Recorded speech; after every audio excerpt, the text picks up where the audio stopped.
वो सदाबहार एक्टर जिसने 500 फिल्मों में किया था काम, लेकिन उसे कभी नहीं मिला कोई इनाम। जिसकी अदाकारी पर दिग्गजों ने सर झुकाया लेकिन कोई भी सम्मान नहीं दिला पाया।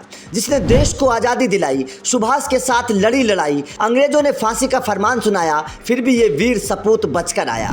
मरकर भी जिंदा हो गया था ये वीर जवान, देखकर हर कोई रह गया था हैरान। अंग्रेजों को धूल चटाई, फिर बॉलीवुड में पहचान बनाई। इस कलाकार ने भोजपुरी फिल्मों की रखी नींव, बड़ी बड़ी फिल्में बनाई। आज जब होती है उस जाबाज की बात तो दिल क्यों हो जाता है उदास। जी हाँ, हमारे देश को आज़ाद कराने में लाखों नौजवानों ने उस वक्त अंग्रेजों से लोहा लिया। हजारों नौजवानों को अंग्रेजों ने सूली पर चढ़ा दिया, लोगों पर अत्याचार किए गए। लेकिन आज हम आपको एक ऐसे इंसान की कहानी बताने वाले हैं जिसने न केवल देश की आज़ादी में सुभाष के साथ काम किया, बल्कि आज़ादी के बाद फिल्मों में भी बड़ा नाम कमाया। बड़ी बात यह थी कि ये इंसान मरने के बाद भी जिंदा हो गया था। अंग्रेजों ने इसे फांसी बोल दी थी, फिर आखिर कैसे बची इसकी जान और कैसे ये बॉलीवुड की सबसे बड़ी पहचान बन गया। लेकिन इसकी कहानी सुनाते हुए हमें अफसोस होता है कि इतना महान काम करने के बावजूद भी इसको कोई सम्मान नहीं मिला। चलिए आज की कहानी शुरू करते हैं। ये कलाकार थे नजीर हुसैन। नजीर ने हिंदी सिनेमा में करीब 500 फिल्मों में काम किया। नजीर ही वो शख्स थे जिन्होंने भोजपुरी सिनेमा की नींव रखी थी। नजीर ने ज्यादातर पिता, दादा और चाचा जैसे रोल फिल्मों में निभाए। नजीर हुसैन का जन्म 15 मई 1922 को उत्तर प्रदेश के गाजीपुर के गांव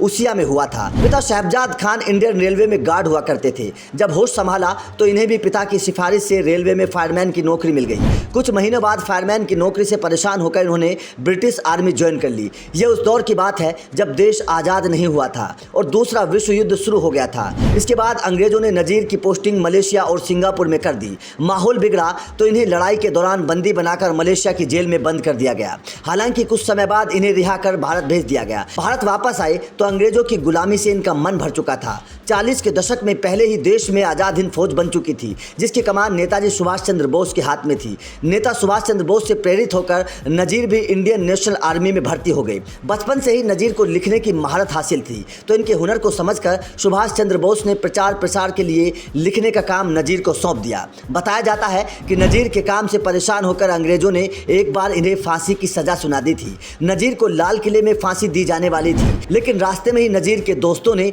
अंग्रेजों की गाड़ी पर हमला करके इन्हें बचा लिया। इसी बीच पूरे गाजीपुर में खबर फैल गई थी कि अंग्रेजों ने नजीर को एनकाउंटर में मार दिया। खबर मिलते ही गांव में हंगामा मच गया और परिवार में मातम छा गया। समय बीतता चला गया और घर वालों ने इन्हें शहीद समझ लिया। जेल में बंद नजीर भी जानते थे कि अगर उनकी कोई खबर घर वालों तक नहीं पहुंची तो सबका बुरा हाल हो जाएगा। इसी दौरान अंग्रेज एक बार नजीर को ट्रेन से हावड़ा से दिल्ली लेकर जा रहे थे। रास्ते में दिलदार नगर जंक्शन भी पड़ता था, जिसकी जानकारी नजीर को थी। चालाकी के साथ नजीर ने अंग्रेजों से एक पेन और एक पेपर लिया और तुरंत घर वालों के नाम एक चिट्ठी लिख दी। जैसे स्टेशन आया तो नजीर ने वो पन्ना स्टेशन पर फेंक दिया। किस्मत से वो पन्ना उसिया गांव के एक आदमी के हाथ लग गया और उसने पूरे गांव में खबर फैला दी कि नजीर अभी जिंदा है। खबर मिलते ही गांव वालों ने ट्रेन का पीछा करना शुरू कर दिया और नजीर को छुड़ाने के लिए ट्रेन के पीछे दौड़ पड़े। हालांकि नजीर को उस वक्त नहीं छुड़ाया जा सका। 15 अगस्त 1947 को जब भारत आजाद हुआ तो स्वतंत्रता की लड़ाई में बंदी बनाए गए हर आदमी को छोड़ दिया गया। स्वतंत्रता सेनानी होने के चलते नजीर को जिंदगी भर के लिए रेलवे का फ्री पास मिला। देश आजाद हो गया तो नजीर के पास कोई काम नहीं था। कुछ समय बाद सुभाष चंद्र बोस ने उनकी मदद करते हुए उन्हें अपने भाई शरद चंद्र बोस के पास भेज दिया। नजीर ने कोलकाता में शरद के लिए नाटक लिखने शुरू कर दिए। एक दिन प्ले देखने पहुंचे विमल रॉय की नज़र नजीर पर पड़ी। विमल रॉय को नजीर बहुत पसंद आए। नजीर सुभाष चंद्र बोस के साथ काम कर चुके थे। ऐसे में जब विमल रॉय ने बोस पर फिल्म में पहला आदमी बनाने का फैसला किया तो उन्होंने स्टोरी लिखने का काम भी नजीर को ही सौंप दिया। इस तरह नजीर विमल रॉय के परमानेंट असिस्टेंट बन चुके थे। नजीर हुसैन हिंदी सिनेमा के पॉपुलर कैरेक्टर आर्टिस्ट रहे। मीना कुमारी, अशोक कुमार की फिल्म परिणीता और शम्मी कपूर की फिल्म जीवन ज्योति में काम करके दर्शकों के दिल में छाप छोड़ चुके थे। 2 बीघा जमीन में रिक्शे वाला का किरदार आज भी लोगों को याद है। उसके बाद देवदास, बंदिश, नया दौर, मुसाफिर, अनुराधा, साहिब बीबी और गुलाम, कश्मीर की कली, गीत, कटी पतंग, मेरे जीवन साथी जैसी दर्जनों हिट फिल्में नजीर ने दी। लेकिन अभी नजीर के हाथ से एक और काम होना बाकी था। दरअसल 1960 में भारत के पहले राष्ट्रपति राजेंद्र प्रसाद ने एक बड़ा कार्यक्रम आयोजित करवाया, जिसमें नजीर हुसैन भी मेहमान बनकर पहुंचे।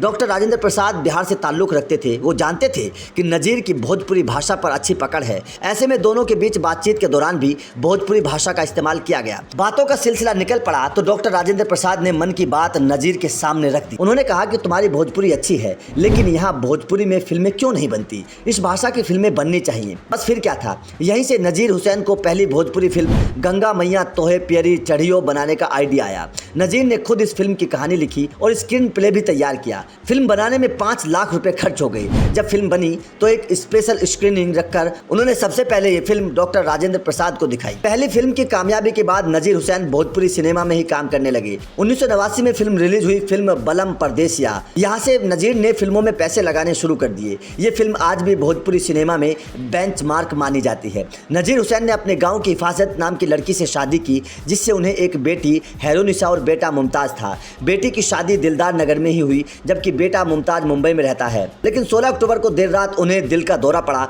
और घर में ही उनकी मौत हो गई। इतने दिन इतना महान काम करने के बाद भी नज़ीर के जीवन में खालीपन था। 1950 से लेकर 1987 तक नज़ीर हुसैन ने करीब 500 फिल्मों में काम किया, डायलॉग लिखे, स्क्रीन प्ले तैयार किए। 1963 में नज़ीर ने भोजपुरी इंडस्ट्री बनाई। देश की आज़ादी में भी नज़ीर का योगदान रहा, लेकिन उनके इस योगदान के लिए उन्हें कभी भी कोई अवार्ड से सम्मानित नहीं किया गया। तो आपका नज़ीर के जीवन पर क्या कहना है, और क्या आपको लगता है कि वास्तव में इस कलाकार के साथ नाइंसाफ़ी हुई? कमेंट करके ज़रूर बताएं।